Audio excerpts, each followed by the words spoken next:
এক জঙ্গলে এক হাতি আর এক বানর খুব ভালো বন্ধু ছিল। বানর ছিল খুব চঞ্চল আর বুদ্ধিমান, আর হাতি ছিল শক্তিশালী ও দয়ালু। একদিন তারা দুজন খাবার খুঁজতে বের হল। কিছু দূরে তারা একটি বড় আম গাছ দেখতে পেল। গাছে অনেক পাকা আম ঝুলছিল। হাতি বলল, বন্ধু, আমি এত উঁচুতে পৌঁছাতে পারছি না। বানর হাসতে হাসতে গাছে উঠে অনেক আম পেড়ে নিচে ফেলতে লাগল। দুজন মিলে আনন্দ করে আম খেল। হঠাৎ ফেরার পথে একটি ছোট নদী সামনে পড়ল। বানর নদী দেখে ভয় পেয়ে গেল।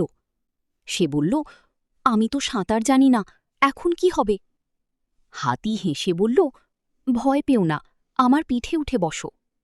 বানর হাতির পিঠে উঠে নিরাপদে নদী পার হল। বানর বলল, আজ বুঝলাম, সত্যিকারের বন্ধু বিপদে পাশে থাকে। শিক্ষা: সত্যিকারের বন্ধুত্বে সবাই একে অপরের শক্তি হয়ে দাঁড়ায়। বাচ্চারা, ভিডিও ভালো লাগলে সাবস্ক্রাইব করে পাশে থেকো। আল্লাহ হাফেজ সোনামণিরা।